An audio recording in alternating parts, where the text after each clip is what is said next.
안녕하세요. 사연 읽어주는 남녀입니다. 오늘도 와주셔서 감사드리며 그럼 오늘의 사연 바로 소개해드리겠습니다. 안녕하세요. 전 60대 여성으로 사연 듣는 게 취미고 바쁘게 제 일하며 살고 있습니다. 일찍 사별에 키운 외동 아들이 있고요. 이 나이 드니까 좋은 게 어떤 면에서 겁이 없어지네요. 산전수전 다 겪고 웬만한 일엔 끄떡도 않는데 대명천지에 겪은 황당한 일을 여러분한테 고발하고 싶어 사연을 씁니다. 속풀이 한번 시원하게 해보려고요. 60 넘게 살면서 상종 못할 인간들 종종 봐왔지만 살다 이런 인간은 처음 봤어요. 제가 할 말은 하고 사는 사람입니다. 근데 자식 일엔 바로 받아치는 게 안 되더라고요. 전 일찍 사별하고 혼자 아들을 키웠어요. 아들은 지금 의사입니다. 다 큰 자식 일이라 큰 소리 안 내고 조용히 해결하고 싶었는데 도저히 참을 수가 없어 한판 뒤엎어버렸어요. 아무리 사람이 겉다르고 속다르다지만 이럴 수 있습니까? 새침한 얼굴을 하고 속엔 구렁이를 몇 마리를 키우는지 아직도 떠올리면 기가 막히네요. 누구 얘기냐고요? 제 외며느리 얘기입니다. 전 이 아이와 처음 본 날을 잊을 수가 없어요. 그런 아가씨는 처음 봤거든요. 어느 날 방송 리포터로 일한다는 애를 아들이 결혼하겠다고 데려왔네요. 직업 때문인지 외모가 배우 뺨쳤습니다. 향수 냄새도 나고 화장도 예사롭지 않고 카메라를 받는 직업이라 그런지 화려했어요. 그런데 얘가 절 보자마자 하는 첫 마디가 이거였죠. 어머니, 기태씨 이렇게 멋지게 키워주셔서 감사합니다. 어머니 보니까 기태씨가 근사하게 큰 이유 알 것 같아요. 저 이채영이라고 해요. 예쁘게 봐주세요, 어머니. 예쁘게 봐달라니 미스코리아 선발대회도 아니고 첫인사가 좀 과한데요. 죄송해요, 어머니. 이것도 일종의 직업병이에요. 자꾸 진행 멘트가 나오는 거 있죠? 그래도 예쁘게 봐주세요. 저 오늘 엄청 떨렸어요. 저도 맹추는 아니라서 처음 보는 예비 시어머니한테 알랑방구 낀다고 젊은 아가씨한테 홀딱 넘어간 건 아니었습니다. 근데 사람이 아주 껌뻑 넘어가게 행동하더라고요. 딸이 있었으면 이랬을까 싶을 정도로 구는데 그의 말대로 직업 때문인지 딸 많은 집 장녀라 그런지 명랑하고 애교가 많더라고요. 아들은 그의 옆에서 입이 귀에 걸렸고요. 기때도 어디 내세워도 안 빠지는 자식이었죠. 열심히 노력해서 의사 직업 가졌지만 그렇다고 뻑이지도 않고 제가 저 고생해서 키운 거 다 아는 속 깊은 애였어요. 근데 하나 걱정됐던 건 여자 보는 눈이 없었다는 거였죠. 여우한테 홀릴까봐 걱정했다는 게 진심일 거예요. 지켜보니까 공부한다고 연애도 잘 안 한 것 같더라고요. 기껏해야 짝사랑 정도나 했을까? 그래서 적지 않게 걱정도 됐고요. 의사로 자리를 잡고 나서 내가 나서야 하나 싶을 때 결혼할 여자가 있다고 데리고 온 거예요. 솔직히 정말 깜짝 놀랐습니다. 사귄다는 정도가 아니고 결혼할 여자라고 했어요. 까놓고 말해서 며느리 첫인상은 별로였습니다. 예쁘기야 엄청 예쁘죠. 방송 리포터로 일하고 있으니까요. 학벌도 나쁘지 않았고요. 근데 척 봐도 명품을 좋아하는 애더라고요. 비싼 가방을 제가 매지는 않아도 보고 들은 게 있는데 채영이라는 애가 그런 가방에 위아래 하얀 정장을 입고 꼭 TV에 나오는 것처럼 하고 집에를 왔어요. 전 부담스럽기도 하고 애가 돈 쓰는 걸 좋아하나 걱정이 됐습니다. 돈 있는 티 너무 내면 전 좀 그렇더라고요. 소박한 우리 집 풍경과도 어울리지 않았죠. 그래서 물었습니다. 방송 끝나고 바로 왔어요? 아니요, 집에 들렀다가 왔어요. 어머님한테 잘 보이고 싶어서 화장도 다시 하고 옷도 갈아입고요. 저 TV에서 보신 적 있으세요? 내가 TV를 좀 안 봐서. 어디 방송이랬죠? 그 아인 지역 방송국에서 부동산 방송을 한다고 했습니다. 저는 TV를 잘 안 보기 때문에 프로그램 이름도 생소하더라고요. 프리랜서라서 여러 방송국 돌면서 일해요. 능력 있어요, 채영이. 그렇구나. 방송하는 사람은 가까이서 처음 보네요. 네, 카메라 잘 받는다는 소리 자주 들어요. 저 나오는 프로 꼭 한번 봐주세요, 어머니. 시간이랑 채널 번호 알려드릴게요. 그래요. 시간 나면 한번 볼게요. 그 아인 정규직 아나운서를 몇 년 동안 준비하다 떨어지고 프리랜서로 여기저기 진행하고 다닌다고 했어요. 보니까 아들은 그 애한테 푹 빠졌더라고요. 예쁜 아가씨 손에 꼭 잡고 좋아하는 아들 모습 보니까 안심도 되면서 한편 걱정도 됐습니다. 여자라고 통 모르던 녀석인데 저렇게 화려한 외모에 말도 잘하는 아가씨를 데려온 거예요. 아들이 여자보는 눈이 있는지 없는지 전 알 길이 없었죠.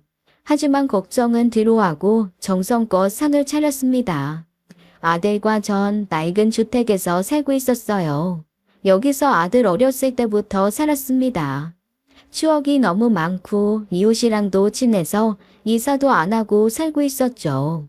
근데 아들 여자친구가 저를 돕겠다고 부엌에 들어오더군요. 저도 같이 할게요, 어머니. 뭐 할까요? 시켜만 주세요. 아가씨는 손님이니까 그냥 맛있게 먹어주기만 해요. 입맛에 맞을까 모르겠네요. 부엌이 좁기도 하고 손님 도움받는 건 경우가 아니라 전 한사코 거절했죠. 아들 여자친구는 어려운 자리라 그런가 밥도 잘 못 먹더군요. 혹시 다이어트 하냐고 물었더니 그건 아니래요. 그날 밤 아가씨를 배웅해주고 기태가 돌아왔습니다. 아들이 묻더라고요. 예비 며느리 어떠냐고요.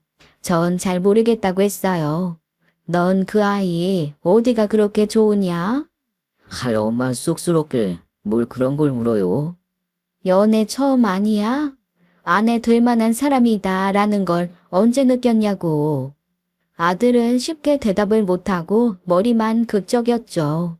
가만 보니 그 채영이라는 애가 적극적이었던 것 같아요. 소개팅으로 만났다는데 한눈에 반한 것도 아니고 오래 사귄 것도 아니고 결혼 말 나온 게 좀 이른 것 같았죠. 사귄 지 5개월도 안 됐대요. 전 연애를 길게 해보라고 했습니다. 1년은 만나보라고 당장 결혼하라고는 못하겠다고 했어요. 그런데 그 아가씨 보통 저돌적인 게 아니었어요. 한 번은 전화가 왔습니다. 내일 바쁘시냐고 물어서 개모임 있다고 했죠. 어디서 몇 시에 하시냐고 묻길래 별 생각 없이 얘기해줬고요. 그런데 글쎄 우리 개모임 하는데 얘가 불쑥 어머니 하고 나타난 거 있죠? 어머니 서프라이즈 저 왔어요. 놀라셨죠? 저뿐만 아니라 친구들 다 깜짝 놀랐습니다. 우린 교회에 있는 수목원에서 놀고 있었는데 거길 어떻게 찾아왔더라고요. 방송 끝나고 왔는지 엄청 화장도 진하고 화려했어요. 근데 더 놀라운 건 찬압에서 김밥을 꺼내는 거였습니다. 양도 상당했죠. 이것 좀 드셔보세요. 이게 다 뭐냐? 어머니 친구분들이랑 놀러 가신다고 해서 제가 김밥 좀 싸봤어요. 바쁜데 이런 걸 왜 싸왔어? 여기서 국수 한 그릇 사 먹으면 되는데. 이런 것도 할 줄 알아? 그럼요. 저 요리 수업도 다녔는데요. 국수도 좋지만 집에서 만든 음식이랑 비교가 되나요? 이거 드셔보세요. 제가 장국도 타왔어요. 친구들은 다 깜짝 놀랐습니다. 제가 며느리 본다는 얘기는 했어도 어떤 아가씨인지 전혀 설명을 안 했거든요. 게다가 김밥 싸서 수목원에 찾아온 것도 놀라웠겠죠. 다들 감탄해서 한마디씩 하더라고요. 젊어 그렇게 고생하더니 순례가 이런 대접을 받는구나. 이런 며느리감이 어디 있냐 복덩이다 난리가 났죠. 예비 며느린 한술 더 뜨더라고요. 실은 제가 기태 씨보다 어머님을 더 좋아하거든요. 너무 기쁘게 김밥도 싸고 여기까지 신나서 왔어요. 저도 같이 놀아요. 그렇게 나들이가 끝났고 다들 헤어졌습니다. 단체 채팅방에서 다들 난리가 났었죠. 제 며느리감에 대한 칭찬이 자자했어요. 근데 딱 한 친구가 이러더라고요. 너 요새 애들 우습게 보면 안 된다. 걔 보통 아니겠던데? 뭐 그런 말을 해. 나도 사람 보는 눈은 있어. 네 며느리 될래. 눈웃음 치는 게 보통이 아니야. 리포터인가 뭔가 한댔지? 아주 연기도 잘하겠더라. 사람 마음 이상한 게 채영이를 내가 삐딱하게 보면 봤지 남이 또 그런 소리를 하니까 싫더라고요. 그래서 남의 며느리 될 아가씨인데 그런 소리 말라고 했죠. 그때쯤 아들이 자꾸만 저한테 물었어요. 꼭 1년을 사귀어야 하냐고요. 몰랐는데 채영이가 얼른 결혼하고 싶다고 조르나 보더라고요. 전 웬만하면 그랬으면 좋겠다고 매 계절은 만나보고 결혼하라 했죠. 얼마 뒤 일요일이었어요. 아들과 둘이 있는데 채영이가 불쑥 찾아왔어요. 일요일 오후에 누가 올 일이 없는데 초인종이 울려 깜짝 놀랐습니다. 어머니, 저 왔어요. 아들이나 저나 깜짝 놀랐죠. 집에서 편하게 입고 있었는데 부랴부랴 옷부터 갈아입고 나왔습니다. 어쩐 일이니? 근처에서 친구들이랑 약속이 있었는데요. 하도 재미없어서 그냥 나왔어요. 거기 있는 것보다 어머님이랑 기태 씨랑 같이 시간 보내는 게 좋을 것 같아서요. 제가 근사한 저녁 사드릴게요. 실은 저 지난주에 적금 탔거든요. 전 그 돈 뭐하러 쓰냐고 모아뒀다 필요한데 쓰라고 했지만 예비 며느린 꼭 같이 외식을 하자고 우겼습니다. 결국 그날 채영이가 사주는 닭백숙을 먹었어요. 방송이 없는 날이라고 수수하게 청바지 입고 화장기 없이 나왔는데 얘가 또 달라 보이더라고요. 아들이 여자 보는 눈이 없어 걱정했는데 은근히 좋은 애를 만났나 싶어 안심이 됐습니다. 그날 먹은 닭백숙은 정말 맛있었어요. 속이 뜨끈한 게 정말 든든하더라고요. 그 뒤로 거의 매일 같이 채영이한테 전화 문자가 왔습니다. 사랑하는 어머니 파이팅. 일요일 영화 데이트 너무 기대돼요.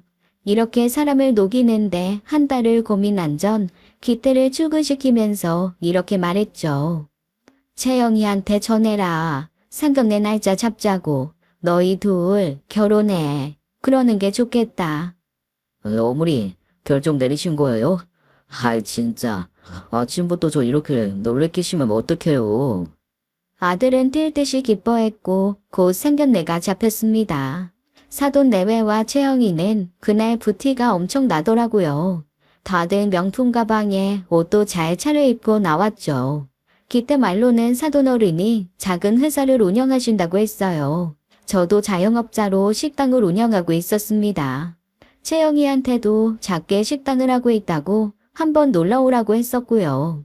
그랬더니 너무 가보고 싶다고 어머니 음식 다 맛있다면서 좋아하더라고요. 근데 약속한 날짜만 되면 채영이가 바쁘다고 해서 한 번도 초대를 못했어요.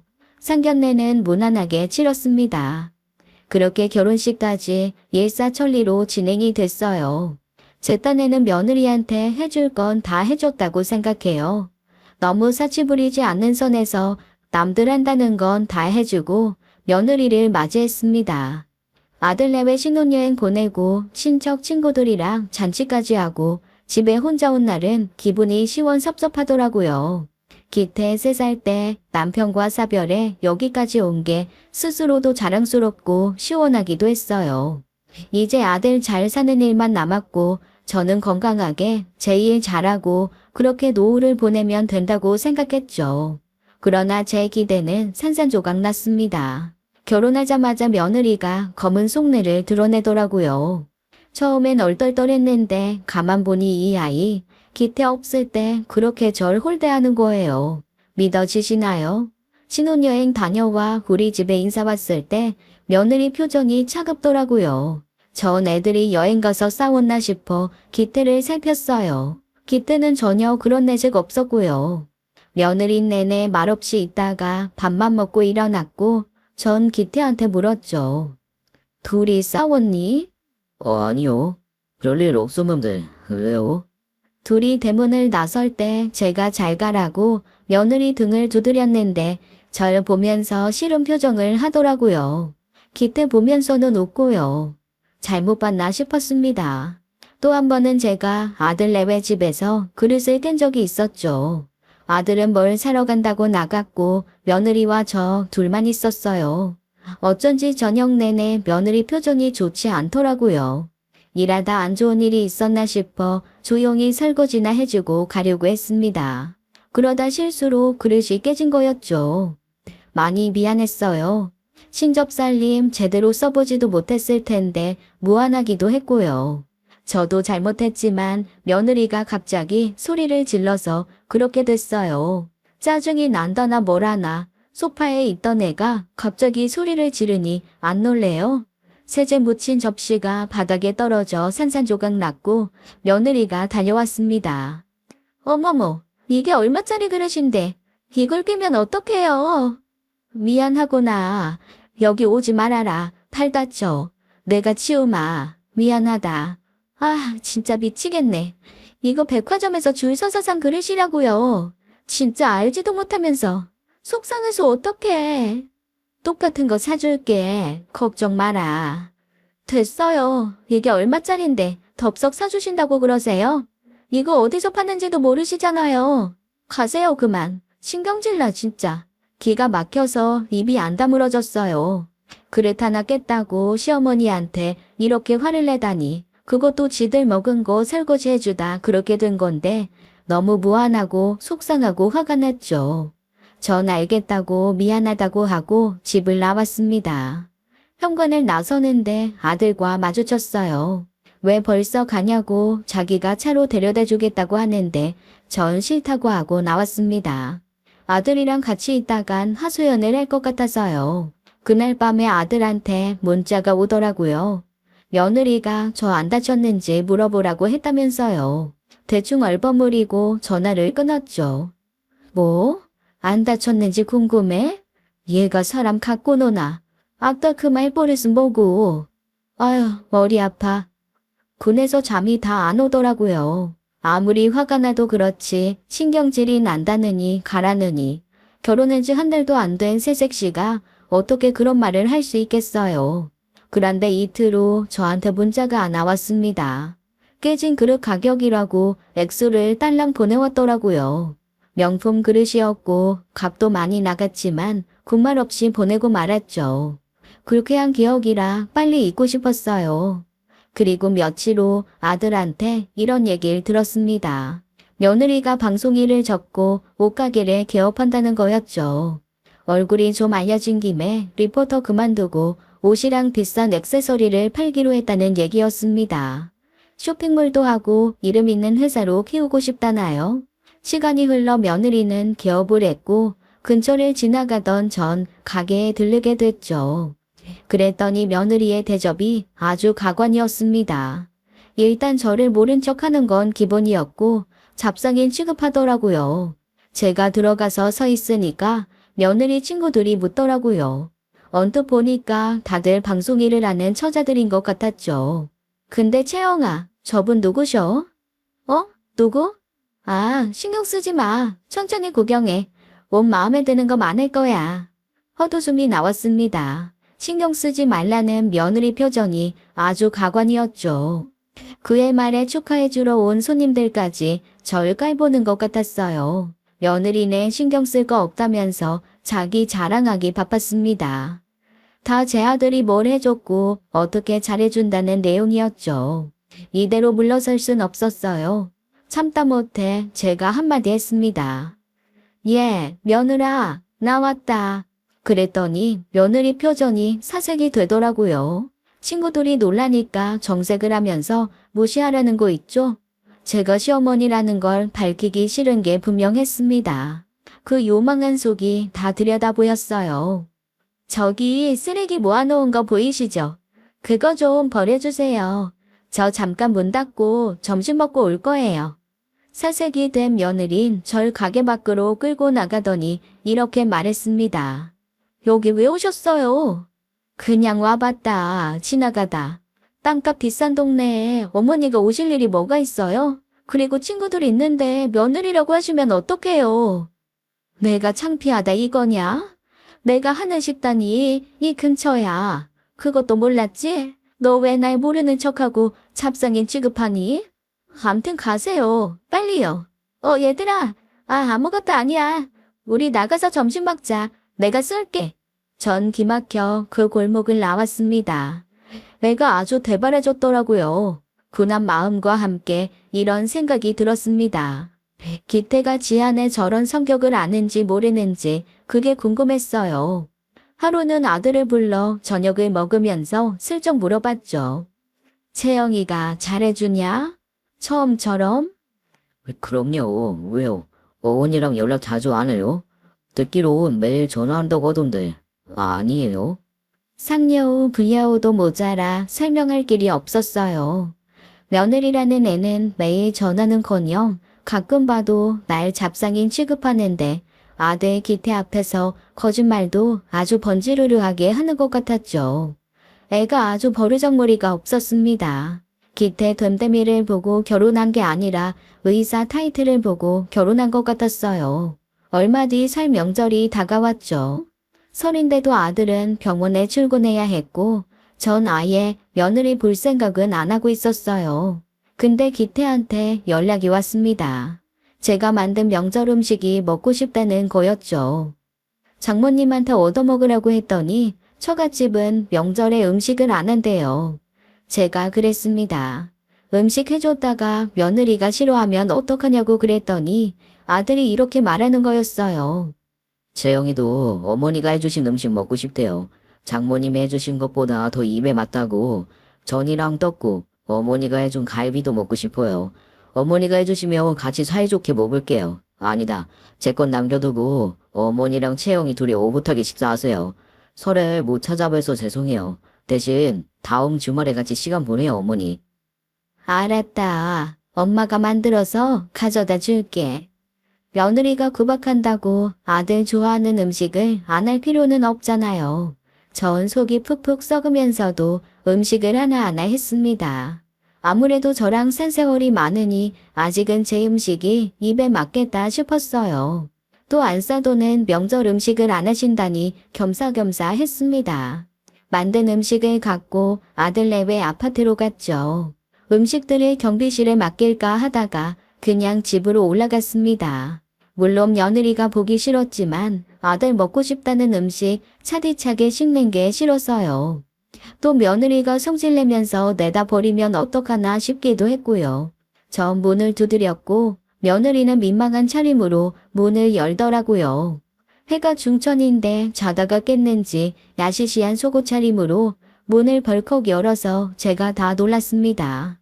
게다가 현관문에 술병이 쌓여 있었어요. 왜 오셨어요? 대뜸 그렇게 묻는 것도 예상 못할 일은 아니었습니다.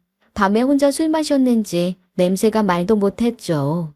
전 이렇게 말했어요. 기태가 먹고 싶다고 해달라고 해서 음식 좀 가져왔다. 혼자 술 마셨니? 며느린 대답도 않고 저한테 음식을 뺏어들다시피 하더라고요. 그러더니 가라고 했습니다. 물론 저 역시 며느리 혼자 있는 집에 들어갈 생각은 없었어요. 근데 걔 하는 행동이 절 또 잡상인 취급하더라고요. 전 화가 나서 이렇게 말했죠. 정말 너무하는 거 아니냐? 내가 못 올 때 왔어? 그랬더니 며느리가 눈을 위로 치켜대더니 이러는 거였습니다. 왜요? 설날이라고 며느리가 해준 밥이라도 드시게요? 집에 밥은커녕 쌀도 없으니까요. 가세요. 왜 남의 집에 함부로 오세요? 너 지금 뭐라고 했냐? 남의 집에 함부로 와? 그래, 너희 둘이 사는 집이 맞긴 하지만 내가 지금 남이냐? 생판 남한테도 이렇게는 안 하겠다. 며느린 저를 막 현관 밖으로 밀어냈어요. 아주 앙칼지게 절 내쫓는데 누가 보면 제가 빚쟁이인 줄 알았을 거예요. 왜 이렇게 말 못 알아들으세요? 가시라고요. 함부로 연락 없이 오시지 말고요. 그 아이는 저를 밀쳤고 전 벽에 어깨를 부딪혔죠. 나이가 있다 보니 조그만 충격에도 관절이 덜컹거리는데 그날은 꽤 세게 부딪혀 아팠습니다. 아이고 어깨야. 그거 알아요? 있는 집들은 명절에 자식들 다 해외여행 보내주는 거. 어머니가 해준 게 뭐가 있다고 그렇게 강짜를 부리세요? 제 친구들 다 의자자하게 있는 집에 시집 가서 한번 시댁 갔다 하면 몇백만 원씩 용돈 받아온다는데 이런 얘기 듣고도 할 말 없죠? 진짜 짜증나. 치질이 궁상. 뭐? 너 뭘 했냐? 방금 뭘 했어? 눈앞에서 문이 쾅 닫혔습니다. 전 너무 황당해서 비틀거리다가 안 되겠다 싶어 그 집 문을 다시 두드렸죠. 못돼도 이렇게 못될 수가 없었어요. 제가 현관문을 막 두드리니까 며느리가 문을 벌컥 열더라고요. 엄청 짜증을 내면서요. 제가 그랬습니다.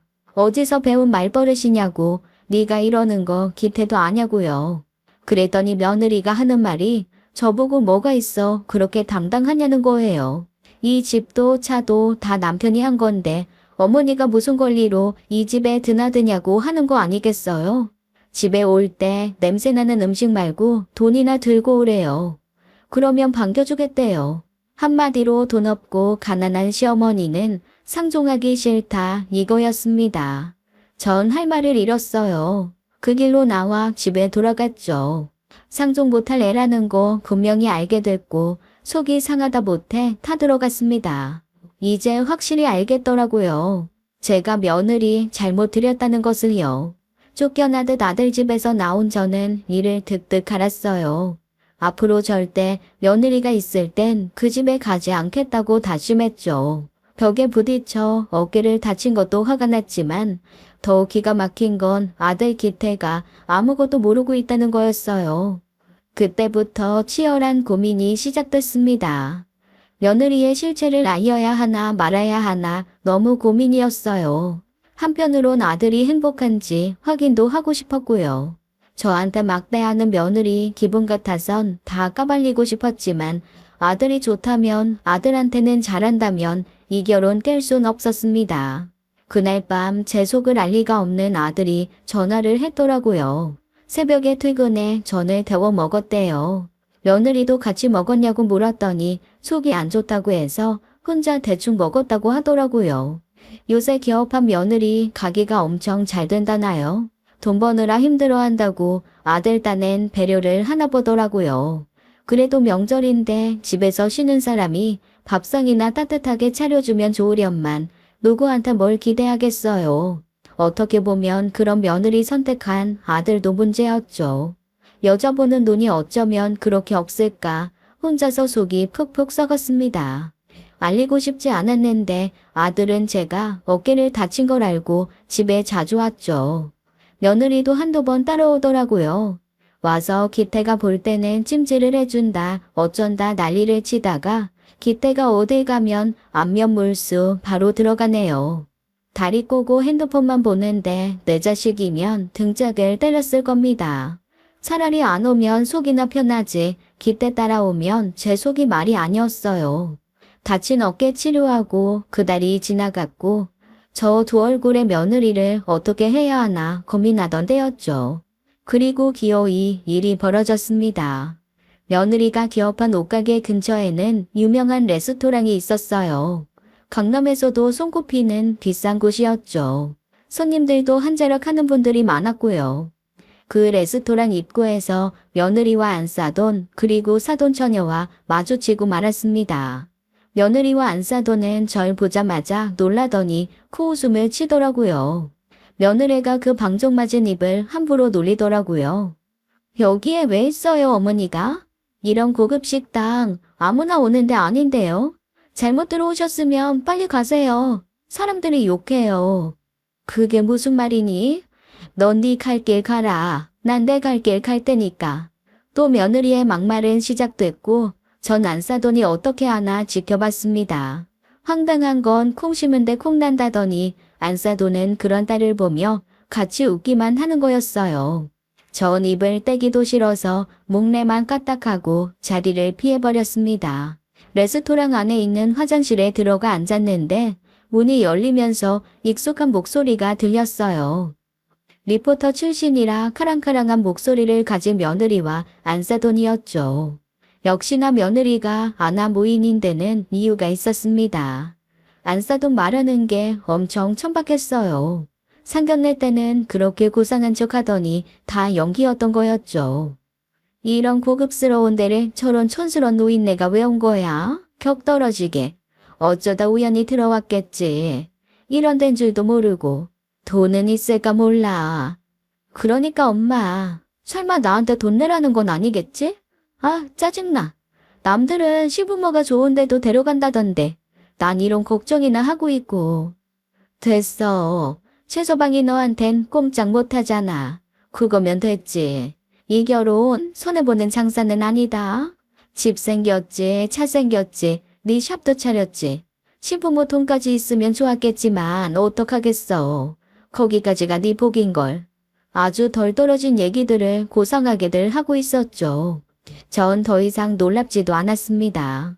며느리가 결혼 전에 알랑방구를 낀 건 다 의사라는 아들 직업 때문이었어요. 제가 알기로 며느리 사치는 도를 넘어서고 있었습니다. 입고 걸치고 신는 것들도 다 명품 천지였고 허세가 하늘을 찌르는 것 같았죠. 전 숨소리도 안 내고 그들이 하는 얘기 다 들었어요. 돈 없는 촌스러운 노친네라고 실컷 제 흉을 보던 안사돈과 며느리는 또 돈 얘기를 하며 화장실을 나갔습니다. 너 괜히 네 시어머니 신경 쓰지 말고 맛있게 먹어. 여기 음식 돈이 얼만데 최저방 카드 가져왔지? 당연하지. 결혼하고 내 돈을 절대로 안 써. 다 기태식 카드로 긋지. 남편 카드가 세상에서 제일 좋아. 엄마, 빨리 가서 먹자. 설마 시어머니 나한테 계산하라는 건 아니겠지? 포크랑 나이프 쓸 줄은 아나 몰라. 야, 그래도 몰라. 저 노친네 삼짓돈 있으면 그것도 싹 네가 가져라. 억울하잖아. 없는 시대 가진 것도 복장 터지는데 그거라도 챙겨야지. 걱정 마 엄마. 다 생각이 있어.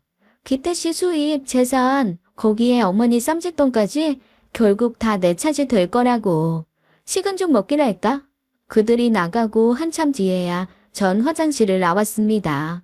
며느리 막장으로 말하는 거야 처음 겪는 일은 아니었지만 그래도 손발이 부들부들 떨리고 군이 나서 견딜 수가 없었어요. 전 마음이 진정될 때까지 기다렸다가 화장실에서 나갔습니다. 그리고 며느리와 안 싸돈 사돈 처녀가 앉은 자리가 잘 보이는 자리를 잡았어요. 아주 자기들끼리 신났더라고요. 메뉴판을 보고 이것저것 양껏 고르는 것 같았죠. 전 앞에 커피 한 잔을 놓고 그들이 하는 짓을 보고 있었어요. 한참 맛있다면서 먹더니 안 싸더니 웃기는 짓을 하더라고요. 웨이터, 안심 스테이크 크기가 작은데 리필 좀 해줘요. 되지? 이거 한 그릇에 얼만데 칸에 기별도 안 가겠어. 아유 배고파. 손님, 메인 요리는 리필이 어렵습니다. 음료는 가능하시고요. 어머 왜 안 돼? 여기 서비스 진짜 별로네. 이렇게 큰 접시에 손바닥도 안 되는 고기 올려놓고 그 돈을 받아? 진짜 별꼴이다.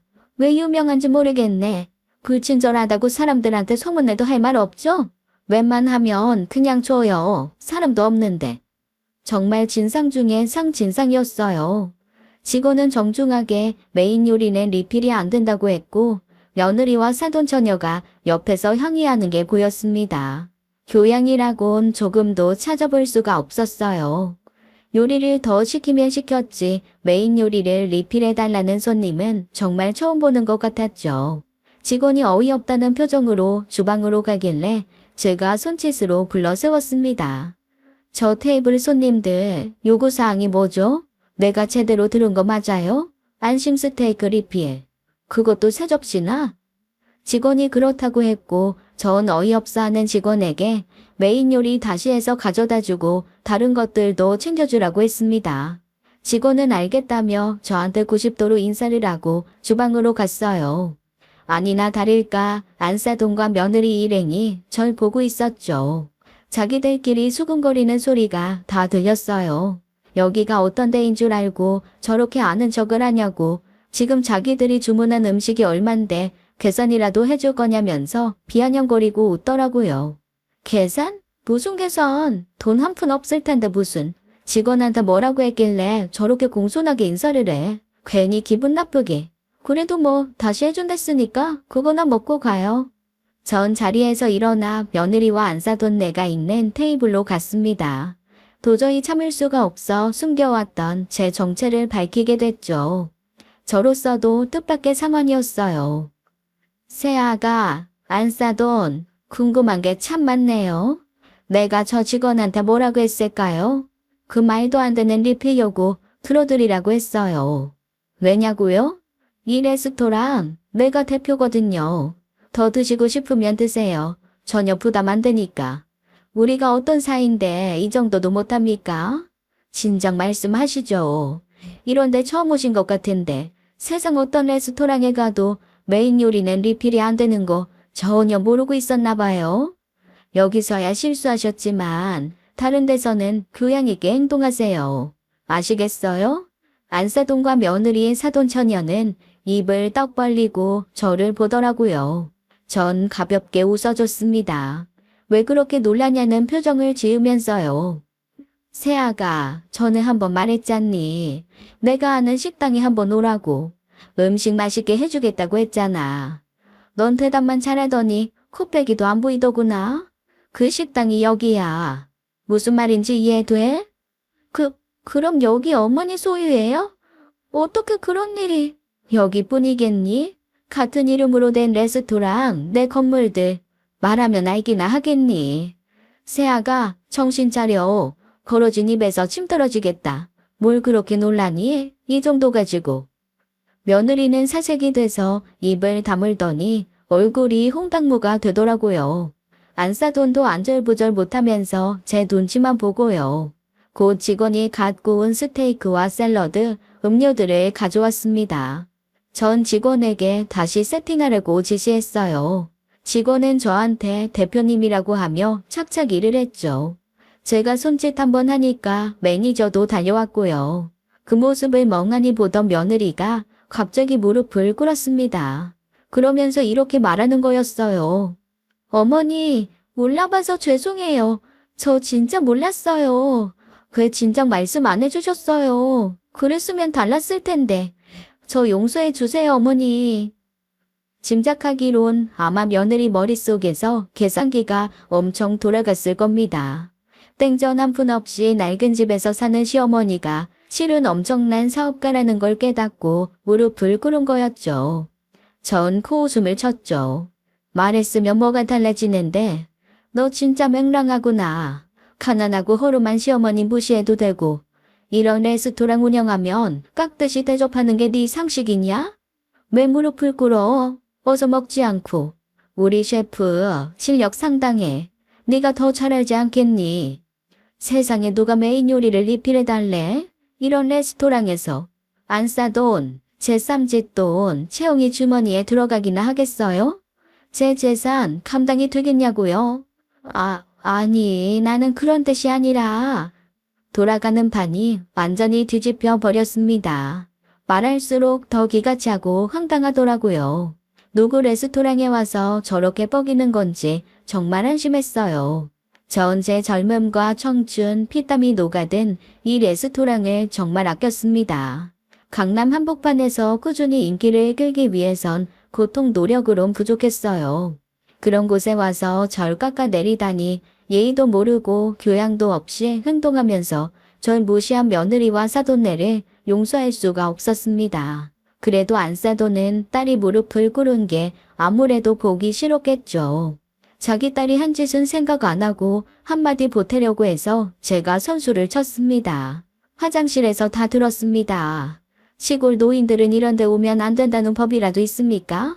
사람 겉모습만 보고 판단하는 거 아닙니다. 제 모습이 뭐가 어때서요? 생전 여기 손님들 제 겉모습 따지고 뭐라고 하는 사람 없었어요. 사람이 왜 그렇게 몰상식해요? 말씀이 너무 심하신 거 아니에요? 처음부터 툭 터놓고 말씀하셨으면 다 좋았잖아요. 그러게 이렇게 재력이 있으신 줄 몰랐네요. 신뢰가 많았습니다, 정말. 됐고요. 며느리 하는 행동 말 어디서 배웠겠어요? 안사돈한테 정말 실망 많이 했습니다. 더는 변명 듣고 싶지도 않고 계속 영업해야 하니까 그만 가주세요. 정 실장, 음식 식었지만 이분들은 좋아할 것 같으니까 싸드려. 저희 레스토랑 규정에 포장은 없는데 처음 드신 음식인 것 같으니까 싸드릴게요. 두고 많이 드세요. 제가 완전히 돌아선 것 같으니까 며느리가 제 발을 붙들고 늘어지더라고요. 그의 눈에 뭐가 보였겠어요. 제가 화난 게 무서운 게 아니라 재력 있는 시어머니 놓칠까봐 안달이 난 거였겠죠. 그 속이 너무 투명하게 보여서 헛웃음이 나왔습니다. 어머니, 잘못했어요. 노여움 푸세요. 제가 여기서 설거지라도 할까요? 청소라도 할까요? 시키는 대로 다 할게요. 싫으니까 그냥 가라. 네가 하긴 뭐래. 명품 사고 비싼 음식 먹는다고 사람이 고급되니. 인성 좋고 현명해야 고급인 거지. 가라. 남의 사업 망칠 생각하지 말고 가. 그렇게 며느리와 안사돈은 제 레스토랑에서 쫓겨났습니다. 들어올 땐 기세 등등하더니 나가는 뒷모습이 볼만하더군요. 아주 하는 짓들이 가관이었어요. 어쩌면 그렇게 돈밖에 모르는지 오만정이 뚝 떨어졌죠. 특히 화장실에서 제 욕하던 건 잊을 수가 없었습니다. 기태돈에 제 삼짓돈까지 지껏 만들겠다던 며느리 목소리가 잊혀지지도 않았죠. 전 그 사람들 내쫓고 계속 일했어요. 미꾸라지 한 마리가 물 흐린다고 제 일을 안 할 순 없으니까요. 매니저로 일하는 직원이 퇴근하는 게 어떻겠냐고 했지만 차라리 일하는 게 나을 것 같아 레스토랑에 있었습니다. 아주 전화에 불이 났어요. 며느리가 애타게 절 찾더라고요. 그렇게 절 문전박대하더니 웃기지도 않았죠. 이런 애한테 처음부터 모든 걸 오픈했으면 어땠을지 가슴이 철렁했습니다. 안사돈도 저한테 문자를 했더라고요.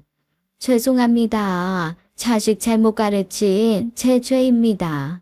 부디 너그러우신 사부인께서 하나밖에 없는 며느리 용서해 주시기를 간곡히 부탁드릴게요. 내일 채영이와 함께 찾아가 사죄드리겠습니다. 노여움 푸시고 며느리 사람 만들어주세요. 이제와 누구한테 딸 자식을 사람 만들어달라는 건지 암만 생각해도 분통이 터졌습니다. 어쩌면 그렇게 돈밖에 모르고 사람을 겉만 보고 평가하는지 며느리와 안사돈 오늘 아마 뜨끔했을 거예요. 아니 아주 뜨거웠을 겁니다. 문제는 아들이었어요. 아들이 이 사실을 알아야 할지 그 지경이 돼도 고민이 되는 게 엄마라는 자리였습니다. 그날 밤 평소보다 1시간 일찍 퇴근해 집에 돌아왔어요. 전 고민을 하다 잠에 들었고 새벽에 아들의 전화를 받았습니다. 당장 집 앞에 오겠다는 거였어요. 전 마음의 준비를 했죠. 아들이 와서 무슨 얘기를 꺼내려나 심란했어요. 집에 들어온 아들은 심각한 얼굴이었습니다. 성규한테 다 들었어요. 오늘 레스토랑에서 있었더니 어떻게 그런 일이 있어요? 가담키만 일이에요? 성규는 아들의 친구로 레스토랑에서 매니저로 일하고 있었어요. 아까 벌어진 일 성규가 다 지켜봤고 술 한잔 하러 만나 아들한테 하나부터 열까지 다 말했더라고요. 기태는 믿을 수가 없어서 얘기를 듣고 또 들었답니다. 얼마나 기가 막혔겠어요. 전 고민하다 겨우 입을 열었습니다. 기태야, 너 그 애 사랑하니? 엄마 그동안 고민 많이 했는데 네 뜻이 궁금하다. 어머니, 어떻게 그런 애를 사랑할 수 있어요? 걔 돈밖에 모르는 애예요.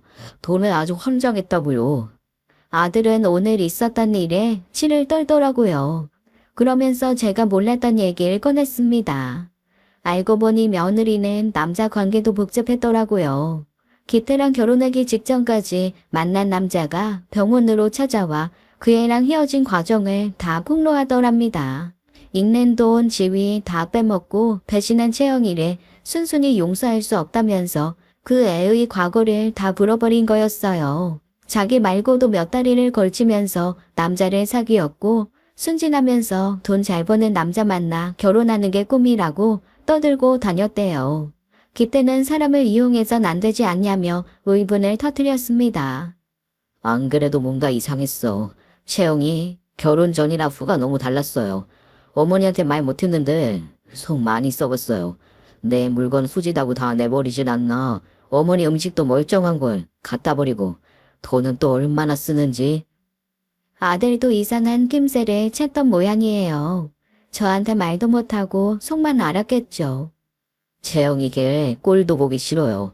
얼굴도 보기 싫고 목소리만 들어도 구역질러. 이혼해야겠어요. 그게 맞아요. 그런 애랑 어떻게 살아요. 자식 안 낳은 게 천만다행이지. 어머니도 저 안 말리실 거죠? 그동안 있었던 기막힌 일 입도 뻥끗 안 했는데 아들은 벌써 길길이 날뛰고 있었죠. 다음날 새벽 대바람같이 며느리가 쫓아왔어요. 머리는 귀신같이 풀고 검은색 정장을 빼입고 왔더라고요. 하여간 머리 굴러가는 게 다 보였습니다. 그만큼 반성하고 있다는 걸 보여주려고 나름 장괴를 썼더라고요. 전 문 열어주지 말라는 아들 말을 무시하고 집에 들였죠. 밖엔 사부인까지 와 있더라고요. 전 가시라고 할 말 없다고 하고 며느리만 데리고 들어왔습니다. 며느리는 저와 아들 눈치를 보면서 무릎을 꿇더라고요. 어머니, 잘못했어요. 제가 생각이 짧았어요. 저 한 번만 봐주세요. 기태씨, 어제 무슨 얘기 들은 거야? 왜 내 전화 안 받고 그래? 여기서 잤구나? 아들은 화를 간신히 참는 눈치였죠. 숨소리도 거칠고 보통 화가 난 게 아니었어요. 성격이 순한 기태가 이 정도면 엄청 분노하고 있다는 거였습니다. 두 얼굴로 사는 거 영원히 안 들킬 줄 알았어? 너 어머니 왜 무시해? 어머니 돈 없고 촌스럽다고 막말하고 장모님이랑 대놓고 무시했다며? 내가 언제 해? 몰라서 그랬지. 이젠 안 그래. 절대 안 그래. 자기, 나 결혼하기 전에 어떻게 했는지 기억 안 나? 어머니, 다 기억나시죠? 저 원래 어머니한테 잘했잖아요. 늦었어 이미. 나도 어머니도 너한테 마음 떠났어. 어떡하냐? 그렇게 돈 좋아하는 애가 큰일 났다. 어머니 그 레스토랑만 운영하는 거 아니야. 서울에 건물도 많고 그런 식당 몇 개나 더 있어. 너 제정신이냐? 너 그동안 쓴 돈 누린 거 다 어머니한테서 나온 돈이라고. 이제 다 끝났고 나가. 이혼 서류 보낼 테니까 사인해. 너랑은 끝이야. 아들은 흥분하고 있었고 자칫하면 큰 싸움이 날 것 같았습니다. 전 아들한테 일단 출근하라고 했어요. 저한테 뒷일은 맡기라고 설득했죠. 아들은 며느리를 한참 노려보다가 억지로 출근했습니다. 전 현관문이 닫히자마자 입을 열었어요. 그동안 있었던 일 처음부터 끝까지 취조하듯 캐물었죠. 옷가게 개업할 때 잡상인 취급한 거, 설 명절에 날 밀쳐 어깨 다치게 하고도 모른 척한 일, 수도 없는 막말과 무시 인정하냐고 물었습니다. 그리고 레스토랑 화장실에서 절 욕한 일도 꺼냈죠. 남편을 돈 버는 기계로 알고 시어머니 쌈짓돈까지 털어갈 계획 아직도 유효하냐고 했더니 웃으면서 실수라는 거였어요. 이제 다시는 안 그럴 거라고 자기를 하인처럼 부리라고 하는데 그것도 말이라고 짓거리는 꼴이 기가 막혔죠. 전 며느리를 사람으로 보지 않기로 했어요. 일이 이렇게 된 이상 진심으로 사죄하는 모습을 보고 싶었는데 얜 반성이라는 걸 모르는 애였습니다. 게다가 기태도 이혼한다고 벼르고 있고 제가 내릴 수 있는 결론은 하나였어요. 기태도 마음 돌아섰고 나도 너 며느리로 계속 보고 싶지 않으니까 나가라. 오늘부로 연을 끊어. 싫어요 어머니. 저 안 나가요. 못 나가요. 그때였어요. 현관문이 부서질 듯 열리더니 기태가 거실로 쳐들어왔습니다. 출근한 줄 알았던 애가 우리 얘기 다 듣고 있었어요. 기태는 피가 거꾸로 솟는다면서 하나하나 따지고 들었습니다. 못 나가긴 뭘 못 나가. 내 카드랑 자켓, 그 가방이랑 반지까지 싹 다 두고 가. 너 그 옷가게인지 뭔지 낸 거 내 돈으로 내준 거 아니야. 어머니가 사업 자금 다 주셨다고. 너한테 비밀로 하라고 해서 내 돈으로 한 거라고 했고. 카드? 생활비? 야, 내가 얼마나 번다고 네 씀씀이를 다 감당하냐.